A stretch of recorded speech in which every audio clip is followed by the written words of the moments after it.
When your nutrition is on point and in balance, you will find you naturally eat less because your body does the measuring for you. Number one is eat protein that you see as real food sources in their natural state because they'll always have fat with them. Second, eat 1 to 2 real food protein and fat-rich meals per day. Third, incorporate a wide range of real food protein sources into your diet. The metrics of daily protein consumption have always been a big topic of discussion in performance and health spheres. However, in the past few years, this subject has become particularly trendy with social media influencers because it's actually the one thing most everybody can agree upon. That is, you need protein. We can argue about the fat, we can argue about the carbs, but you need protein. And there are well-established metrics that range from 0.8 grams per kilogram of body weight to up to 2 grams per kilogram of body weight. And so there's discussion around that too. Now, as the Greek origins suggest, protein holds primacy. However, like everything in biology, protein does not exist in a vacuum. And this is why I am busting this metric-driven myth, so that you can better navigate your journey to higher health and peak performance. So let's get real. Real as in the real world versus some target number you should shoot for on a daily basis. In my world, there are 3 primary factors in play which make this notion of daily protein intake a myth. The first one is the dynamics of protein intake. Second one is assimilation of protein. And the third one is amino acid profile of protein consumed. The balance of those amino acids, that is. The first, of course, is dynamics of protein and dynamics in your life. And whether you're on your OFM journey or not, your life is highly dynamic. And to illustrate this, let's take a look at the protein intake of an ultra-endurance athlete during a competition. Say, an Ironman or a 100K ultramarathon. These are roughly all-day events taking between 8 and 17 hours to complete, right? And the dynamics of this day is going to dictate that they underconsume their target protein intake by a wide margin.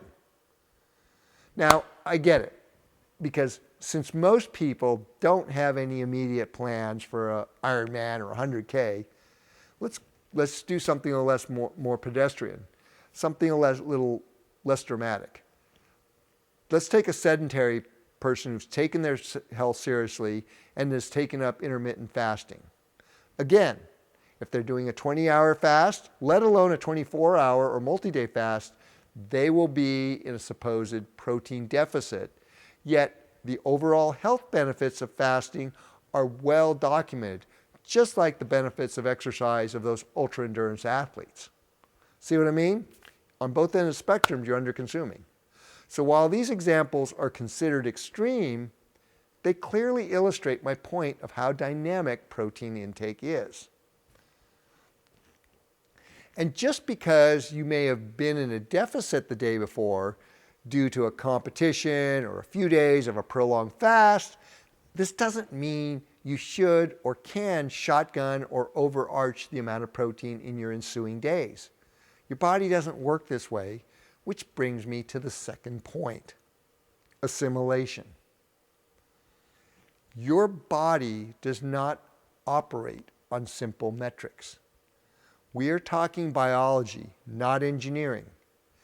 Metrics are a tool to quantify so that we can better understand a piece of complex biological processes like digestion.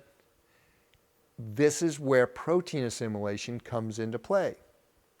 And that is that there's a huge difference in how much protein gets assimilated into anabolic pathways to help you become stronger, more resilient, fitter, and faster, depending on how you take it in. This is between saying sitting down to that well-marbled ribeye steak and eggs after a 24-hour fast, or on the other end of the spectrum, big difference with a low fat amino acid or branched chain amino acid or whey protein shake. And here's why. Protein is best assimilated in a high-fat environment. And this is because when you eat a meal after a period of time in a fasted state, your gallbladder will release a bolus of bile to emulsify the fat and protein-rich meal to optimally assimilate the lipoproteins created in this melange of food, stomach acid, and bile. Okay? And if you don't have a gallbladder, we all actually have protocols to help out with that too. But you get what I'm saying? Protein-rich meals, protein and fat-rich meals stimulate bile. And but on the other hand, when you consume that protein shake or branched chain amino acid shake or whey protein shake, you can't assimilate the protein nearly as well due to the lower bile response. And what happens then is most of those protein molecules will convert to glucose, and then the nitrogen gets shunted to your kidney for excretion, which puts a metabolic load on your kidneys. Now, these things work, and a big part of why these shakes work is because the glucose and insulin response for that quick energy to push your workout. And this is also an alternative pathway when too much protein is consumed, and this is what contributes to weight gain and or stalled weight loss. Too much protein equals glucose and insulin. Now then there's the composition of the protein.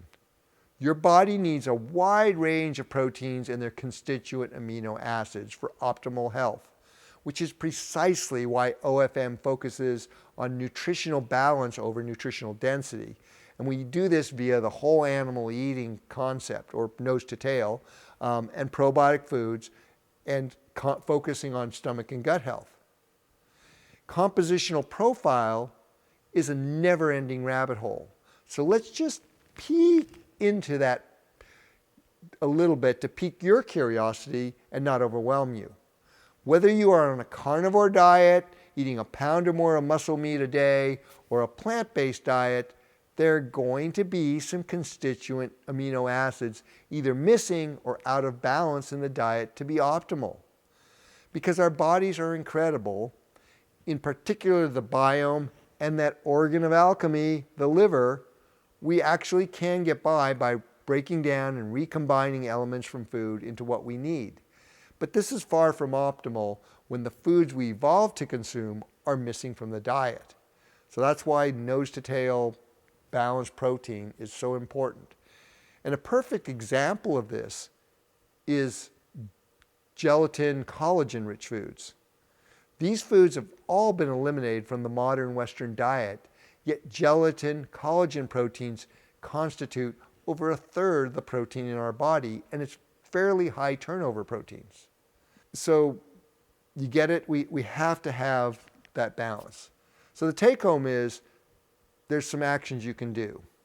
Number one is eat protein that you see as real food sources in their natural state, because they'll always have fat with them, and use as much fat as you need to cook or flavor them, to enjoy them, to make them taste great, and enjoy that experience.